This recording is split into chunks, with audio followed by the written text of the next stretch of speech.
The suppression of the use of marijuana and of the forces lurking behind it are the most important jobs this department is now engaged in. In 1930, the records on marijuana in the Washington office of the Narcotics Division scarcely filled a small folder like this. Today, they fill cabinets. Welcome, ladies and gentlemen, Coloradians, and everyone that's smart enough to listen from the outside. One of the most amazing plants we've ever discovered.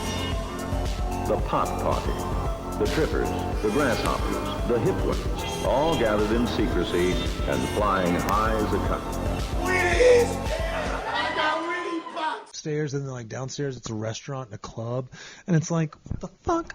It kind of reminds you of like a Sopranos style, or like, you know, that Collateral movie with Tom People Cruise. just want some fresh cuts. Fresh cuts. Doesn't matter the time of day. It's wild.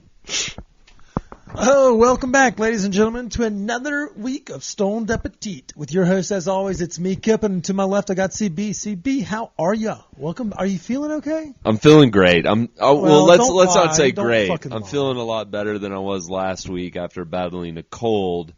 But on a high note, you just returned from an extraordinary trip. Yeah, and to be honest, as someone who's usually pretty lackluster with caring about their bodies, I'm surprised I haven't felt bad this whole time. But to be honest, we had a big time down in Mexico City.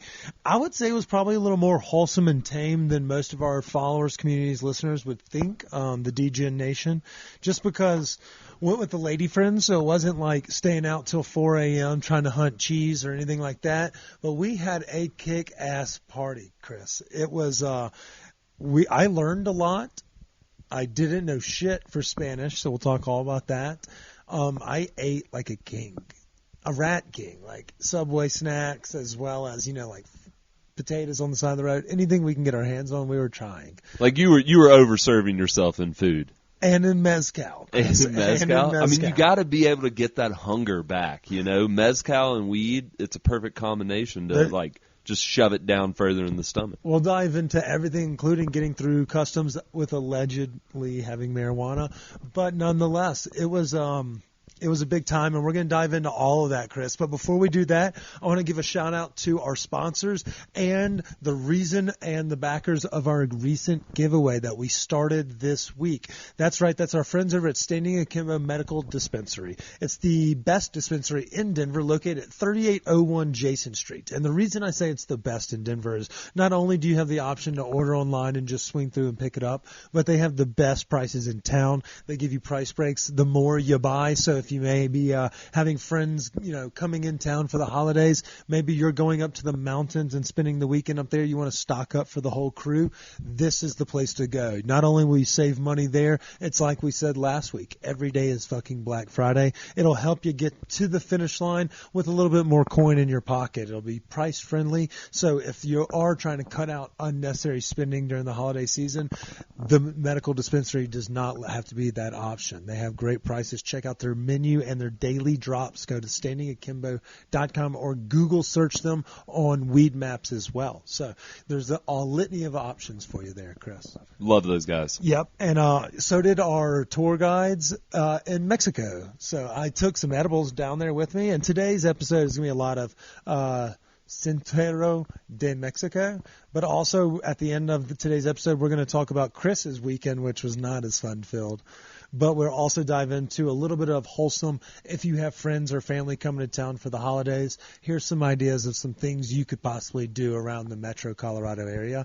But before that, let's dive into my birthday. I turned 30-ish, 36 to be exact, so we went to Mexico City. Let's talk about the flight. It's a direct flight for $400. It's 3.5 hours. It's quick. It's fast. It's painless. You can get weed through, allegedly. Obviously, it's illegal. We don't recommend you doing it, but if you do need your medicine in other countries, we did happen to stay next to a dispensary down there, but you have to have a card, and it's a process. So we heard of other folks on our flight that happened to take their own product by hiding the edibles in plain sight. You know, mixing it in with a bag of gummy bears in a Ziploc, have a second bag right there with like some veggie straws or some winter mint, you know, suckers, wintergreen little O's or whatever.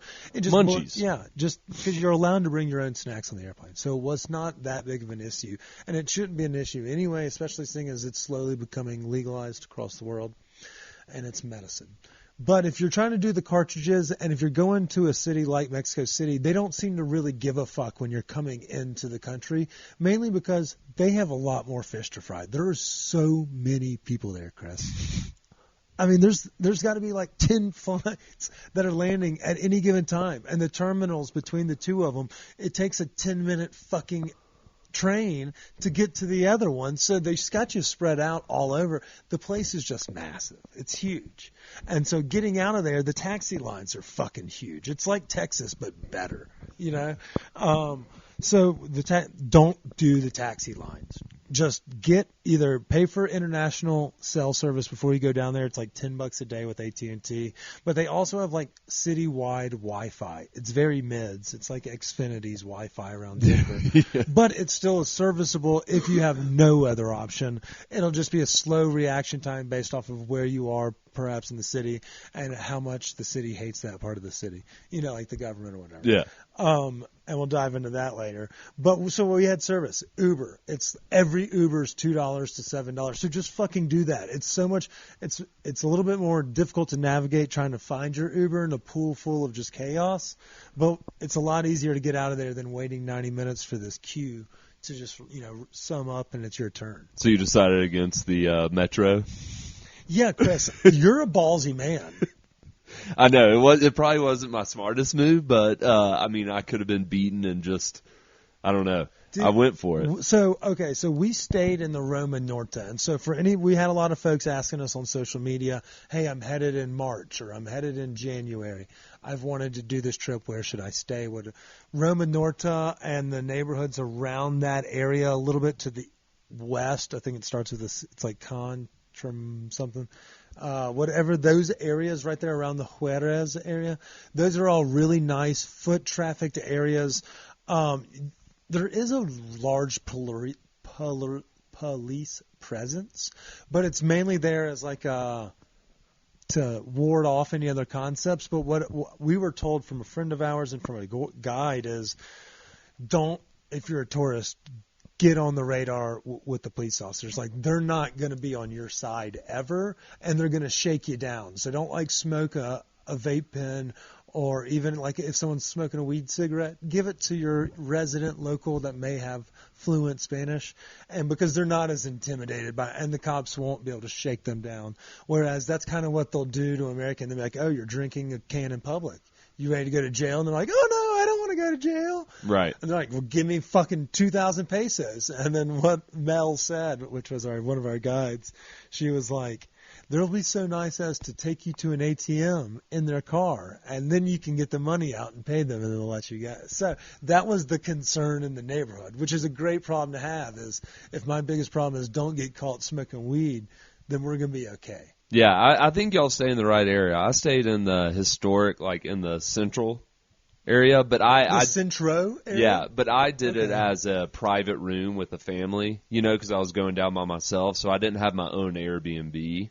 But like you guys, y'all had y'all's own kind of house. Yeah, so we had an apartment, and it had a security guard 24/7. We had the keys to get in. There's like camera presence, and if we needed to buzz or needed help, we had our own guy there. And to be honest, it's about $100 a day for that service, all accompanied, in just like a no frills apartment. But you're in a city, and you're on vacation or whatever, you're not trying to spend time in your fucking apartment. You're in your apartment to sleep at night, That's basically. legitimately what... Or maybe swing on in after lunch. Shower, and... if you can, we did we had like a water filter puration system in our apartment, like a big drum. You could see, it looked like a Kentwood water system that they had already had in place for Airbnbers. And if you'll need, I can send you the link. But Airbnb's other services would actually led us to making some really cool friends in the process. So like we signed up to do a taco tour because neither Morgan nor I knew Spanish. So if you don't know Spanish, learn a little bit. Conversational, know your numbers. Know the numbers 1 through 10, but know 100 and all the solid values. Because obviously most things will be like, oh, it's 300 pesos. So it's like tres ciente or whatever. And you're like, okay, tres, that's 100. Okay, gotcha. And that equates to like fucking, I don't know, like a nickel. $12. It's like $12. And you're like, oh, geez, that wasn't that bad. But and also go exchange your pesos in Cherry Creek rather than waiting to do it at an airport there or here, because I think they'll kind of just bend you over the barrel a little bit. Whereas you can get a rightful trade over there in Cherry Creek. I think that's the one place that I think is well known in the metro where you can go get it. So I'll go exchange my pesos back into $17 later. I primarily just use credit card.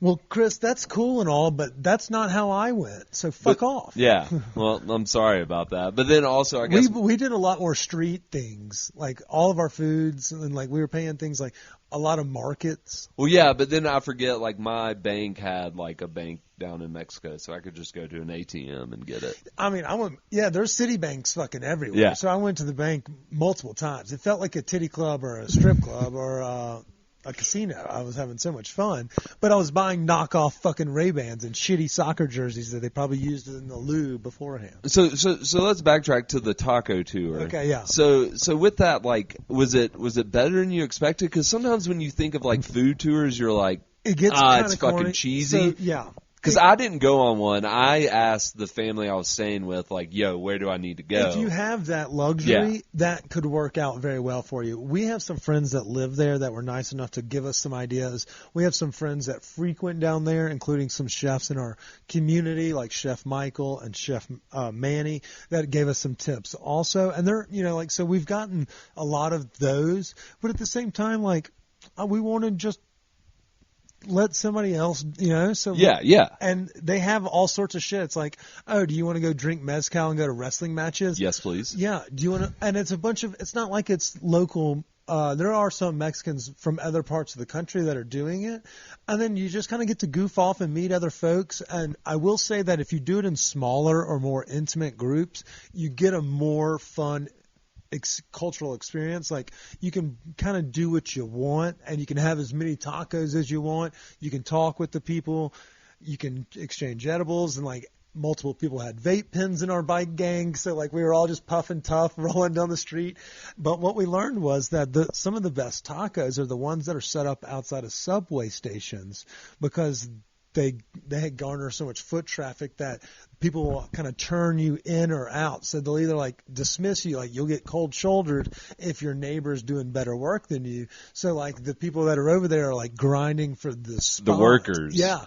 It's like, so they're like, oh yeah, we show up at 6 a.m. and we have fucking breakfast tacos. And so like some of the birria and like fucking barbacoa tacos are just like, Jesus fucking Christ. Don't you love it at like the taco stands, how they have like the accoutrement, like radishes and stuff just set up right there, and then they have like milk crate cartons where you can just pull up and pop a seat and sit down. So they all had like the stackable plastic like stools where you could put your thumb through it, but they all like you felt like they were going to break. It was like the little Tykes chairs you had growing up. Well, that's exactly it. It was wonderful, and everything's like $4. And if you do, you can like do the tour for $60, and it gets you all you can drink beers at some of the spots. You get mezcal tastings at some, and you get to talk with the chefs, and they bring you a couple tacos. So you get to have some fun stuff. And they brought me a cake because it was my birthday. Morgan told them it was my birthday. And we got to party with some cool Australian folks that were like, they're doing it right. Oh yeah, they're down there for a month. 3 months. We were the only idiots there that were Americans that like we met and like had conversations with, not only on that tour but on future. But we're fucking doing it wrong. Like, this goddamn capitalistic society has got to end, Christopher. Right? We need to make enough to provide for us and ours, but also we should have a accommodable workplace where we have 3 months a year that's paid vacation. Dude, the fact Is that not fucking preposterous? the fact that each pay period I gain 4 hours worth of pay time off is just ridiculous. Like, you're saying that I can work for 2 weeks and I get the equivalent of a half a day off work. The math doesn't add up there. Like we need more holiday time. But it's funny. I remember They'll be like, oh well, don't forget we gave you Flag Day this year. And you're like, Sweet. oh sweet, I have 7 days now. So in a year, I can save up 12 paid time off days. Oh, and then don't forget if you get sick or if you're injured off the job. Right. So You still have to work. anyways, I started dying laughing when I got that text from you about all the Australians. Because I could have sworn when I was down there's a fuck ton of Aussies. And they love it. Dude, I wonder they what just pulls them there. Party, man. They just party. They're like, yeah, so we did, this nice restaurant, and tonight we're going to, shoot mezcal and go to the wrestling match. And I hate that we didn't join them, but we had kind of the next day after the taco tour. So taco tour, and then we did the Frida Kahlo Museum, which is a little south of town. And if you appreciate art and things of that nature, which I don't know if I fully comprehend everything that's going on in pictures and, what was going on in the times. And Right. so I'm trying to learn more about it. But at the same time, I need you to kind of grab me. And so what grabbed me at that museum was that the patio was gorgeous. Like it was in her own old home. And so you got to tour through her home and like see where she slept and where she lived. And then her art and how she did a lot of like self-portraits. And then it was because she was bedridden after an injury, and how she had this mirror in her bed her mom created for her to keep her like kind of entertained. And so she would paint herself. And so that's how I was learning, was like being able to see it and kind of like not touch it, but, get immersed in it. Right. So it was really neat. But the coolest part of that experience was that as soon as we got the fuck out of there, we got to go to this other Mercado, Chris, and we had octopus tostadas and crab tostadas and ceviche from the middle of this just street market that were divine. And that was after we had had a whole day of eating 9 or 12 tacos or whatever it was. It was just divine. I mean, it's incredible that like you just, I guess, because you have that mindset of like, I mean, this is coming from a street stall, and like, granted, great food comes out of street stalls, but just everywhere in Mexico City, those tacos are just next level. And what I think there's an issue they have, and similar to Roma is kind of like the Rhino area of Denver. Most deaf. It's the gentrification is the topic of discussion in those communities going on right now, that it's kind of like the prices are going up and it's pricing out some of what used to be, 40-year residents and things of that nature. And I was like, these sound awfully familiar issues. But at the same time, we found some tacos that are like those fusion styles that, like maybe the grandmothers up the street weren't going to be regular proprietors of a place that's using hoisin glaze on fried pork belly. But let me tell you what, Chris, holy fuck, that place is immaculate. And it's called Caranita, Carinita''S. Nailed that one. Not even a sponsor, but I took my batch 2-gram cartridge and just ride my happy ass around the neighborhood. You can hit 55 fucking taco shops. And the best part is, like, every chef, every one of our friends, like you gave us a couple spots, everybody has their own spots, no matter the neighborhood or where you are in the city. And it's like Bourdain said, like you could live here for 25 years and not tackle everything. Like when he was talking about New York, now double it for Mexico City, because that's how big that fucking city is. It's huge, Chris. I mean, just so many people. That's when I remember, like, when you had gone to New York, or when you've been to New York, and you're just talking about, man, there's just a lot of people, just like walking around everywhere. And I was just thinking to myself, like, Mexico City is that on steroids. On steroids. And I think Tokyo is probably that on steroids. And in Mexico City, there's just trucks driving stacked high with I mean, it's just chaos. The interstates it was 30 minutes anytime. So if you need an Uber, you get in that Uber 45 minutes before you have to be at a location, because there's no way you're getting anywhere in under 30 minutes. And if you do, you have to tip your Uber driver like 100 pesos. And that's like $5 and like $1 million, like thank yous. But it's fucking nuts how many people are there. But it's a really cool place. But yeah, so the Roma area, great foot traffic, tacos galore. There's a lot of like vintage shops, sneaker shops. We ate at a dinner place called Rosetta. That's one place I had on my list when I went there, but unfortunately, you can't get everywhere. It's kind of like it's almost like an institution. I think it's been around for a while. So it does like rustic Italian married with Mexican food. These fusions are coming about all over, like the Asian one we spoke of. But this Italian spot, I guess it's Italian. I mean, there was a fermented mole and a tamale that was in our order, but at the same time it was like fresh made pastas and like whole fish and romesco sauce. Chris, it bangs. It fucks hard. And so it's on the world's top 50, and I can see why. And it doesn't stop at nighttime, and they're very chic. Everything's got every restaurant has this, but Rosetta channeled it very well, which was that foliage, that living, breathing, whatever you want to call it, and it was just tucked away at like almost like a dive bar of New Orleans, and it opens up into this high ceiling, 200-year-old building that's got like plants growing on the inside, and this everywhere has that treehouse vibe. And a friend of ours called Mexico City Jungle Paris. Ooh, I like that. And I don't think I've ever heard a better descriptor ever, because I was trying to put my finger on it, because it has that European influence, obviously, from the Spanish, who have the same European conquistador. Yeah, well, I mean, don't talk this. They hate them down there. They fucking have some terms of endearment, but they fucking hate them. They also hate us. They're like, y'all give us gifts, and then y'all pillage our. Is exactly what our tour guide. And I just felt so awkward, because it was like we were the only Americans, and I was like, fuck. She's just like, shit. And there was no Spaniards on the tour, and I was like, God damn it. I was just sitting there in the back, like, and the Aussies were like, don't worry, mate. Yeah. Like, we're from British. Right? I didn't vote for the guy. Yeah. Shit, I didn't pick it. Sorry. But they have like a Lincoln Memorial, and they're like, y'all gave us this, but y'all also took that. And I'm like, sorry. But you learn a lot of that in those tours. But the whole city, it's really it's just huge. And so you can't go wrong. But Rosetta, was a neighborhood nice restaurant. But what the best part about it was, it doesn't stop at dinner. It also has breakfast that is exceptional pastries, Chris.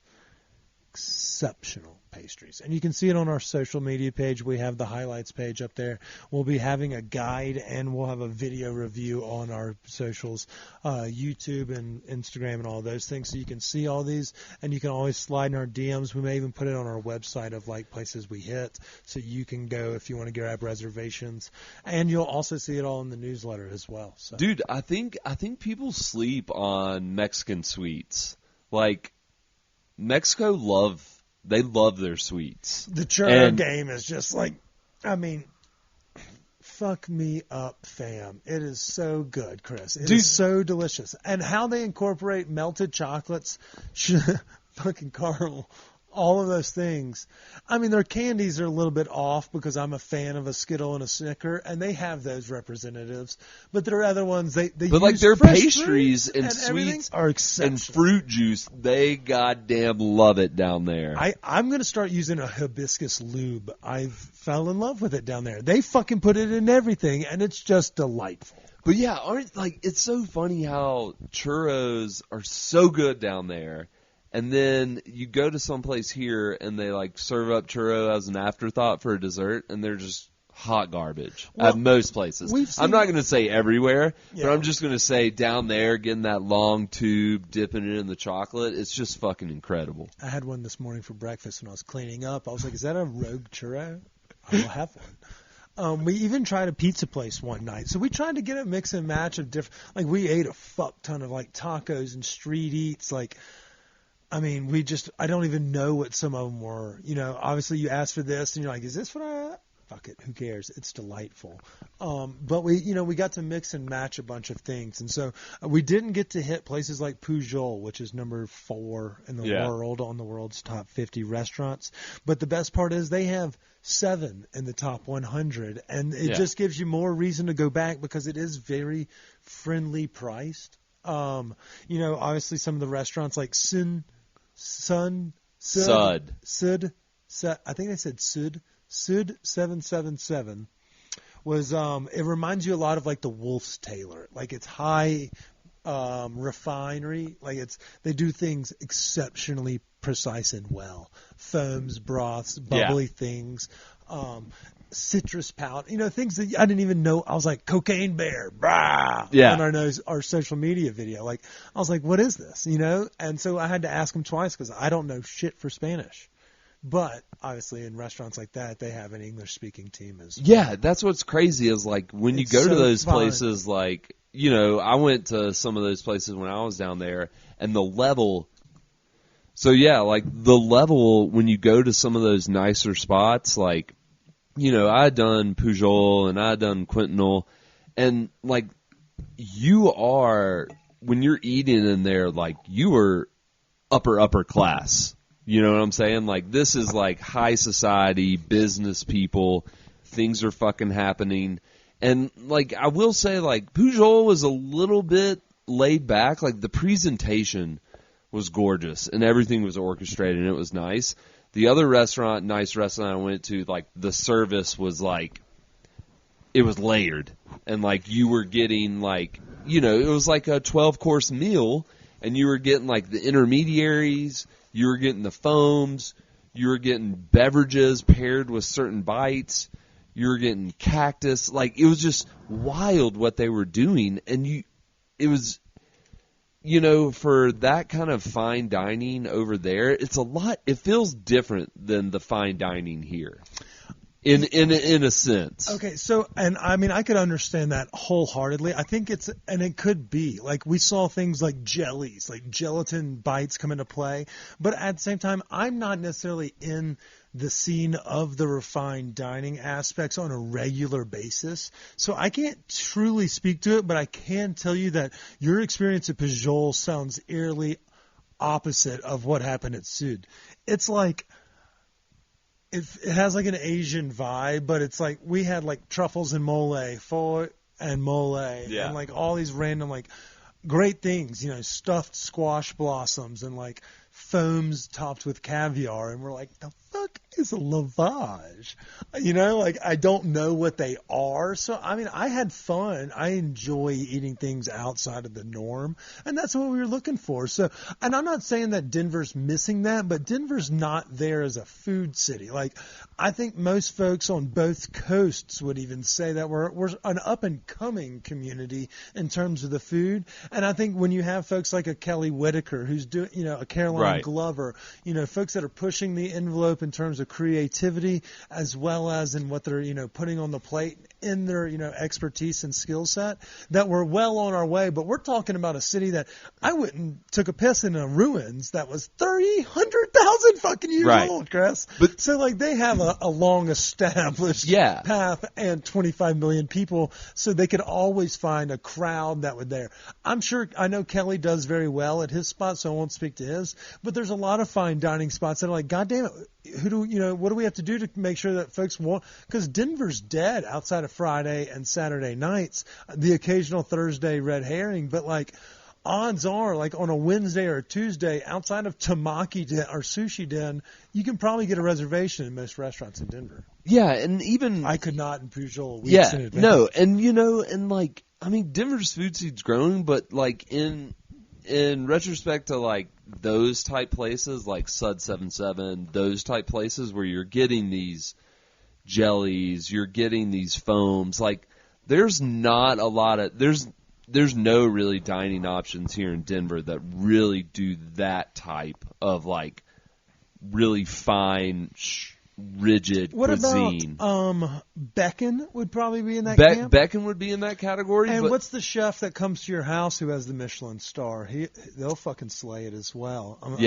It's eluding me, but I'm sure somebody will slide in our DMs and tell us which it is. But I mean, like that's what I remembered because I knew nothing about when I went to one of those nice restaurants down there, and like the way the courses were brought out with different things, and like the way we were getting so many silverwares, Chris. Morgan was like, do I save? She's like, I'm going to save this fork. And then lady, put it on the plate, let him take it. I'm taking all three and bringing you news. And I was like, oh, so I didn't need to lick this spoon and put it back on my placemat? I'm sorry about that. Well, imagine me. I was at these places solo looking like Steven Glansberg. And like, it was just like, and the funniest thing was like, I remember at one place, like the one restaurant I went to, they brought out these fresh house-made tortillas, and they just had little bowls of each of their sauces, and that was like a bread starter, and you just tasted their house-made tortillas and dipped it in their sauces, and it was incredible. That was probably my favorite part, is just watching these people, and then they're turning out a taco. Oh, and they're like, give me 1 second. I'm going to heat this puppy up. It's going to thicken about an inch. And you'll see all of these pictures and videos coming on the Instagram. But at the same time, I will give a quick advice. I know we're diving into the fine dining aspect.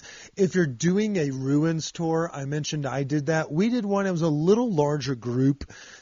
Don't do it that way, because then you're not on your schedule or anyone else's. You're at the mercy of a group. So, and then don't eat out at the ruins. Bring some snacks that you got from the Mercado and just enjoy those, and then get your ass back into the city, because the food out there is mids. Yeah, like it's doing. Yeah, it's just, it's like a Hard Rock Cafe type thing. It very much is. Yeah. It'd probably be covered by the Denver food influencer scene very well on social media. So when y'all went to the ruins, did they take y'all to like a little kind of art area afterwards, or? Because I did like a guide with like 15 people. That's what we did as well, which was nice because they don't have signs for you out there. So like if you go out there with no knowledge and no one telling you anything, you're just walking around a bunch of fucking tall bricks, and you're getting, chased down by little kids looking for $1, But at the same time, if you have somebody there that's knowledgeable and can tell you the story, which is what, we talked about the sun god, the god of the rains, and how this was like a market and a bazaar, and, the Spanish and how they're the devil, and, things like that. So it was nice that we had someone there that was able to kind of show us along that journey. But we also did the public plaza before that, which is in the city, which has ruins from ancient Aztec times. And then we did the Bastille as well, which is like one of the oldest fucking churches in the world, and they have like 600,000 people congregate weekly for mass. Like, it's a preposterously huge venue, and we're not religious, and neither half the group. There's a gay couple from Australia, and they were like, I thought I was going to catch on fire. And I was like, I'll stop You it. cheeky cunt. I know. They brought their own mezcal, so we were just casual sipping, things like that. So, like, I would recommend doing a privatized tour, but you can find all of these through, Google searches and then TripAdvisor. But Airbnb actually has some pretty validated ones as well. And so when I mentioned that earlier with the taco tour, if you find someone that's like, oh, I'm doing one that's a half day, or it's, like 1 or 2 stops and lunch, and then you're out, and it's $60, fucking do it. It's because the ride alone is worth not having it. You can just put your headphones on and just take a nap. Yeah. And see, like, I remember, I don't know what I did to schedule mine, but we left super early in the morning. We were like 9 a.m. Okay, we left to beat all that traffic, and then we made it so when we got back, But I mean, like, definitely the ruins are cool. Like, to get up there and to see the Sun God Temple and things like that. Like, that's worth doing. I would say if you're only there for a long weekend, it's not. Yeah, maybe explore the city, but if you do want to... Because there's the Anthropology Museum. There's like 7 museums in the large park, which is larger than Central Park. We did our bike touring through there, got some really photogenic pics, bought some badass bracelets and things. But you weren't able to make it to the Anthropology Museum, No, were you? we didn't do the Anthropology, mainly in the fact due to United States World Cup. Yeah. Got me good and buzzed. And then we went to a rooftop bar that you have to have reservations for. It's called Supra. And if anyone's listening to this still, after 30 minutes, Supra is a fucking rooftop bar you want to visit. You have to have reservations. They don't let you in otherwise. It's in the middle of like Roma Norte, which is in the kind of like the Wheat Ridge area of, like, if you were to look at Denver Metro. So it kind of has a full glimpse from this very high perch on like the 20th floor and the only tall building in the neighborhood. And you can see everything from the mountains on one side, pending smog and pollution, to the favelas on the other. All of downtown. And there's like 7 downtowns. Like, it's just so many people. It was awesome, Chris. It was a wonderful time. How was Contramar? Contramar is amazing seafood. It's It's packed. They try to churn and burn people over there. Like, they want you to sit down, know what you're getting, get in and get out of there. Tuna. Get the tuna tostada. Get it fucking sashimi. Get it however you want it. Get it. It's They're famous for the snapper dish, but I we know had the whitefish was the special that day, and then he was like, "Oh, it's fucking good." I know everything's supposed to be fucking fantastic. And that's, one thing, somebody was like, "Oh, you got to get this, you got to get that." And I was like, "Well, God damn it, I can only get so much. I got to eat 7 places." And you just can't do it. There's just so much, which is a great problem to have, that no matter where you turn, there's great food. And like the chef from Pujol, he has a fast casual dining spot inside of Roma, that like in the Roma neighborhood. You can just dip into an alley, grab something from Eno, maybe that's it, Enod, and get on the road and keep going. Breakfast taco, lunch taco, whatever you want, fucking get and go. It's preposterous. There's just food everywhere.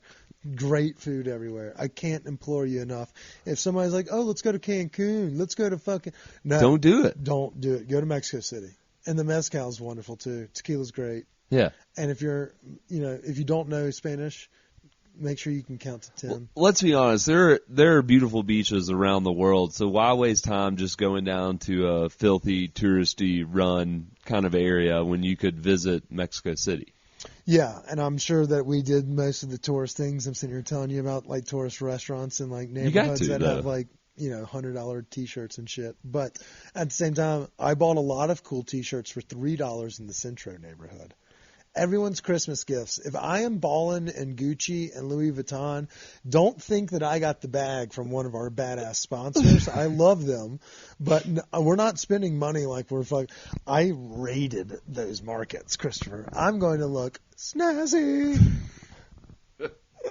All right, so real quick though, best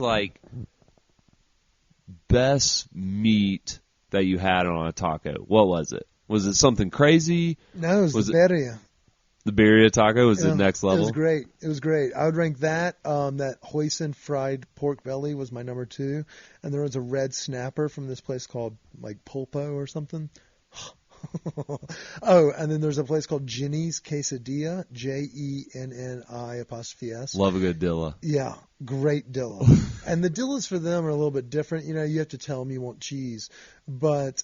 I got there. I was like the last customer of the night one night, and I was like, "I gotta get quesadilla," and she was like, "Okay, I got this left. What do you want?" I was like, "Yes." But isn't it great walking up to a taco stand where they're like pulling meats off and then they're putting it on the chopping block? Oh yeah, and just getting the after it. The birria was that, and it was like, and it comes out of this big soupy broth, and then they're like, "Oh, do you want a cup of that too?" And they take like what looks like a teacup, and they're just like, and it's like a big teacup, and like. There you go. And they're like, "Oh, lime sauces, all that shit's right there exposed. That girl sneezed in it. Don't worry about it. Just eat it." It's fucking delightful. I fucking loved the street tacos. That's where I was worried one night. I thought I might have caught the old revenge is when I dipped into the accoutrement just sitting out there. But it was just heartburn from a hot salsa. I was walking by and I just asked, "Can I buy a log of that chorizo?" And because of my lack of brevity, nothing got through, and they were like, "You won't sit down." And the next thing you know, they're like bringing us tacos. We got hibiscus, fucking aquafret. I mean, it's awesome, Chris. And I understand that they want the money that's in my pocket, so they want to sell me these things. But the hospitality's second to none. And when you're in the nicer restaurants, it's kind of like that viral Asian video of the gentleman who says about the societal norms of, what Americans expect out of their, waiters and things. Don't expect that if you're in a restaurant like Signal and be like, "Hey, La Quinta," or, whatever. I think that's Czech. Yeah, that's right. La Quinta. Like you have to call for, like, "Can I get another drink?" Don't be like, "Why is this guy not coming back to us?" Like, yeah. It's like that. So it's just like the driving and the walking in the streets and like getting whatever. It's a very assertive, progressive community rather than just like sitting back waiting. They're snappy. They're like, "Go after it, get it." God damn, those tequila cocktails down there are delish. Yeah, we were deep into the mezcal. Clandestina was a great place. They just have a wall full of them, and that's in that whatever Canteria neighborhood. Everywhere you go, they have a mezcal mojito or a mezcal martini. It was the only thing I drank because I was like, I don't know if I need ice water here. I'll just have a hibiscus martini, please. and it's fucking awesome. So would you return? Yes, I will return. I'll be back in 23. I'm going back down there. After doing 2 trips to Mexico this year, I will be back in Mexico City shortly after we go to Spain for Spanibus. So we have a lot of tapas on the menu, but it's a good time. How was your weekend, Chris? My weekend was vastly subpar to yours. What'd you do? I was battling a cold, but fortunately enough, it was at a great time. I just watched every World Cup game imaginable. Bummer for the proud U.S. Of the boys. No, I'm proud of them too. We need a change at head coach, and I know that we're seasonal fans, but we're both former players ourselves. Regular cannabis consumers, so we know the soccer world very well. We need some changes. Like Tupac said. Yeah. I may be getting drunk. I'm not a big fan of Zimmerman. I think he is not a good defender. He won't be on the roster next time. He's a little bit older too, isn't he? Yeah, and he was just not good. His touch was bad. One thing I would have liked to seen is definitely we need a full-on, straight-up striker that can score goals. We don't have that. And I would have liked to have seen Reyna play a little more because that kid, for some reason, when he got in there, he could make stuff happen, and I loved it. Gio is a player, and I think that's been a lot of the sentiment around the community in the soccer world. But we had our chances, and early the too. Dutch were giving us that they were going to absorb the pressure and they were going to allow us to take chances, and if we could have capitalized on those. But their chances that they scored were strictly due to some breakdowns in our defense. No, I mean, I was watching, but it was definitely literally a counter every time. But at the same time, they had a better plan in place for when they are in a position to succeed, which we did not. Like, we found ourselves not crashing the net on certain times, not speaking to one another, missing open. If we don't have somebody on the back of the 6 for a fucking, corner kick on a crashing net, what the fuck are we doing? And you are right that we do need people like Gio Reyna playing. Who was it? Satchel or whatever, the douchebag up top. He seemed timid playing up there with Pulisic and Weah. I thought Moose played beautifully all 2 weeks. I thought he had an exceptional World Cup. And these guys are very young. Yeah. So they may be a little standoffish and a little less trigger happy, whereas we saw that goals were not, they were rare. So if you can put more opportunities on net, it's the same concept of rebounds in basketball and hockey. If you're around, if you're knocking on the door, someone's bound to answer. And so I think we'll learn that with more experience. No, I think it was great. But we're hosting the next one. We may have to take our happy ass on the road to Mexico. We'll see if Mile High Life will get it. Let us do that, Chris. Stadio Azteca. Yeah. Oh, seeing a World Cup match there.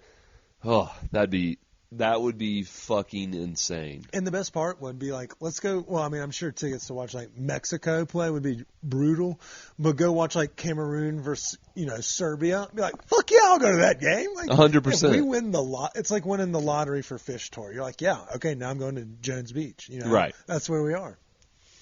But yeah, so all in all, Chris, it sounds like I had a great weekend. You had a shitty weekend. I've got a great upcoming weekend. Crumbles. Yeah, you're about to win the rest of the month, it sounds like. I'm going to go to NYC. So, and Saturday, it looks like I'm going to have my sister's got some stuff going on, so I'm going to have a day to myself. So I think I might get crazy, go explore some unexplored places that I haven't been to, maybe grab a few bites here and there. So New York fairly well because, your sister's been up there a hot minute. Are there spots that you are every time I'm there, I got to visit?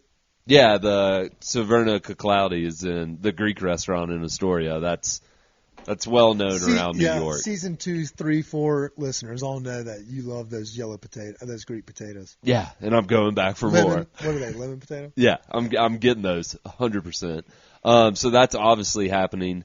And then we're gonna go our nice restaurant this year. I was late on the, late on the ball. Slept on it? Yeah, and there are a lot of reservations taken up, but we're going to this restaurant called Frenchette, which is supposed to be a banger. It's, I would have liked to have done like a nicer one just to go fucking nuts. But that didn't work out. But New York's not leaving, so. But I want to try, I think on Saturday, I want to try like some spots. Maybe try to go to a nice Asian dumpling spot that I haven't been to. Some other things like that. So I'll share them with you and we can share with the crowd. I fucking love it. And when do you leave? Friday. Okay. Friday, and then I got the work thing starting Monday. Okay, Christopher. So you're doing a quick 40, 72 hour. Well, no. So I'm going Friday to Monday with like hanging out by myself, and then Monday. Then you're there for work. Yeah, Monday to Wednesday starts the work stuff. That's actually a really good call by you. Yeah, I love it. Flight's paid for. Flight. Fuck yeah, brother. That's what's up. All right, so we're big city guys now. That's pretty much it. The best part is you're not going to be nearly as intimidated by the language barrier. How you doing? Yeah, fuck off. Yeah, that's about it. You got that too. It was a slow, methodical burn for me. That is really tough I'm down there. stupid, but I'm dumb. Like I could have done a little bit of effort. I just didn't really put it together. But at the same time, you can find help when needed. But yeah, you're gonna be a little bit in a precarious. That's why like things like the Translate app is great for like you can take pictures of menus and it'll switch it over for you. Menus I didn't have as much trouble with. It was the market when somebody's like talking to me fast. I'm like fuck, slow down. Yeah, talking number. And the worst thing is like when I went, I remember I like beefed up on some Spanish. And I can speak like casually, like the first like beginning intros, greetings, things like that. But as soon as you open that door, then they think, or the person you're speaking with, they're like, oh, this person's got it. Nope. And then they just go fucking nuts, and you're like, fuck, that's about it, buddy. It's like, an offense. It's like that first drive, we have every play picked out by memory. The next 7 drives, we're just going to have to wing it based off field position. Yeah, and you're like, shit, I'm a Denver Bronco. I will say, Chris, of the sports memorabilia, some of that shit is gold. I bought a jersey for $3. I'm pretty sure the guy dragged it through the street beforehand, but it was $3. Yeah. It was like 70 pesos, so $33. It was nothing. It was awesome. $35. I was like, fuck yes. $3.50, not $35. $3.50 for a soccer jersey. And I was like, you can't beat that, Chris. No, it's a steal. Even if it's made with lead.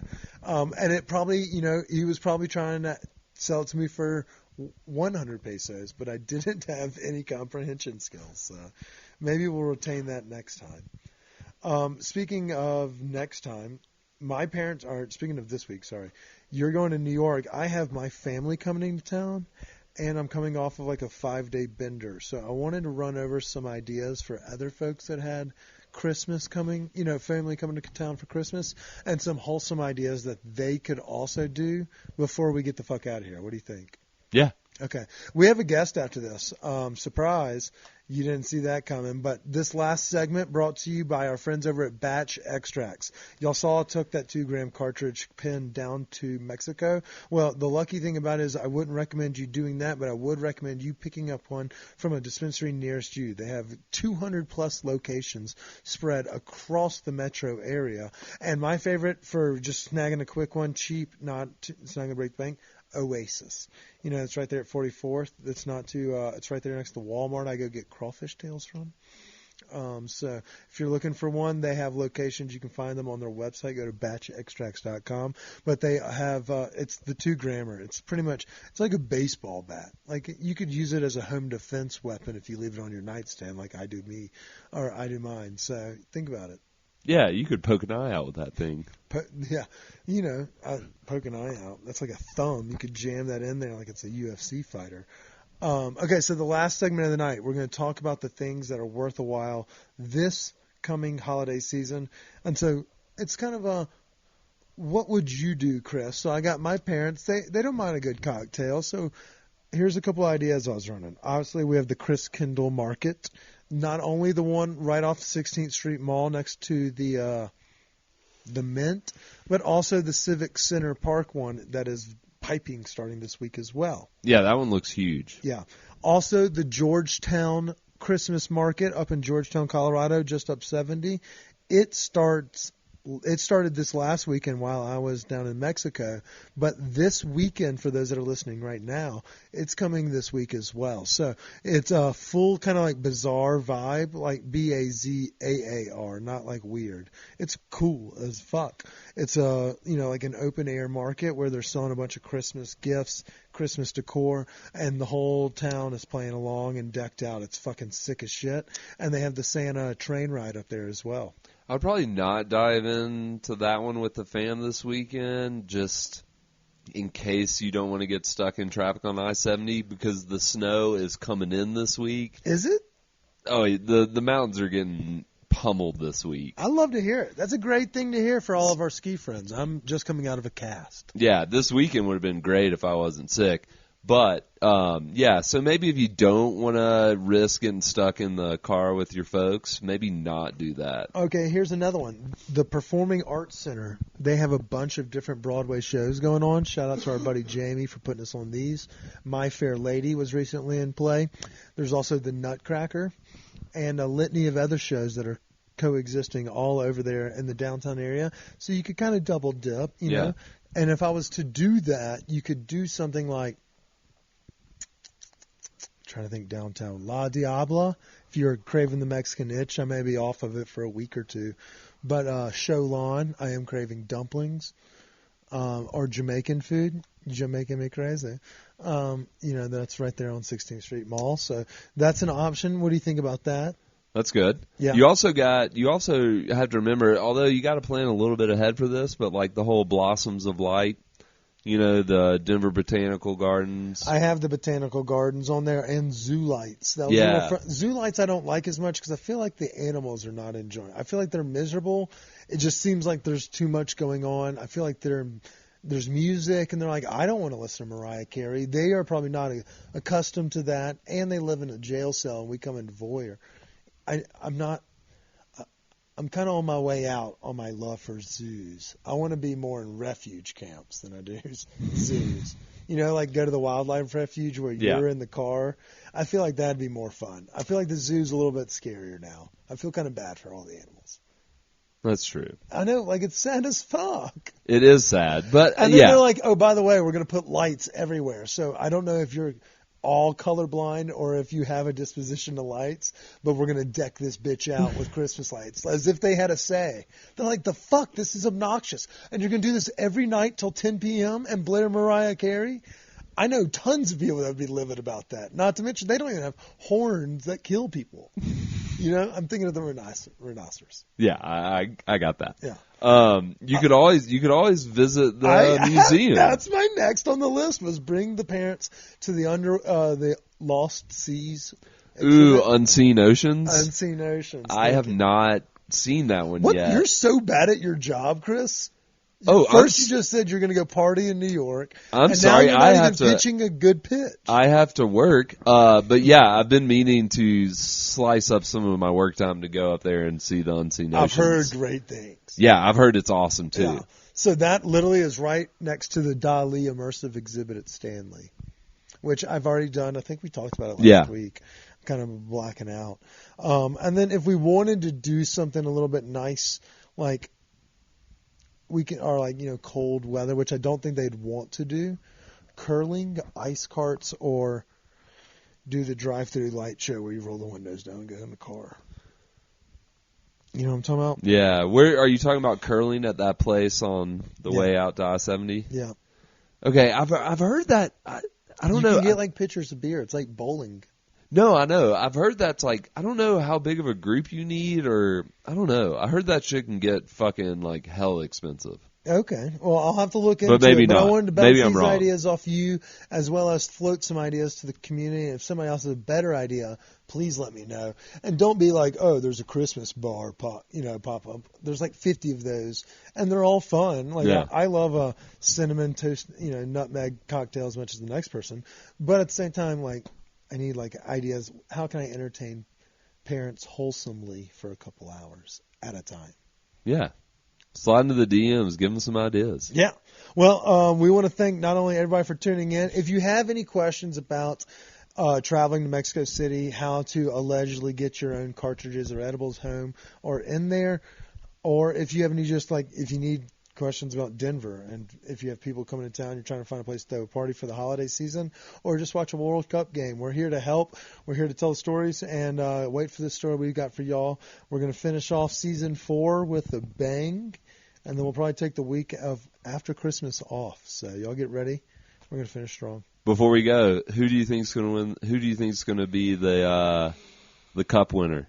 So if I say Spain right now, they're going to lose to Morocco because we're recording this right when I got off the plane.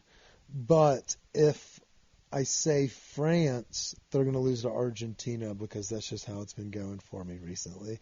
So I think I would like it to be one of those two teams. I think they're young, they're fun. The French have a couple of assholes out there. The Brazilians seem to be the favorites, and we love a good underdog story. And I love when it's a fiery young group that's just going to say fuck you and go rage. So I'm cheering for the Spanish now that we're out. And we have some friends that are over in Spain right now, and I'd like them to be able to watch a game and catch a good vibe. Who do you think? I think the Dutch might get up there. Dude, they can score. And I'm not just saying that. I'm not just saying in group play that. But I'm not just saying that because against us. But even though we had our opportunities and stuff, they never seemed to really lose control. And they just have some gunners. And all the teams do. But I just feel like the Dutch are pretty primed to go real deep, if not win it. Any thoughts on the Broncos losing yet another game and not even scoring a touchdown? This time was 3 field goals, I think. I was not watching. The best news to come to Denver is not the Broncos. It's Neon Dion. Dude.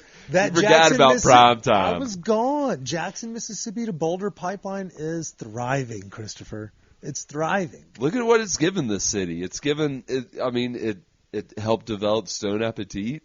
Now we've got Primetime coming out here, about to make some heads turn. And, to be honest, will I say that I had a big, sway? And he was like, I've seen how other people from Jackson can be successful out here in Boulder and Denver, and that's the exact pipeline. He's probably going to end up slaying it in Boulder just as I. And by slaying it, I had a job working for $17 an hour at the Urology Center of Colorado. And then he's going to move down to Denver and take the job after Nathaniel Hackett leaves because he's obviously not going to keep his job. Classic. But hey, the Broncos got a W. No, they didn't.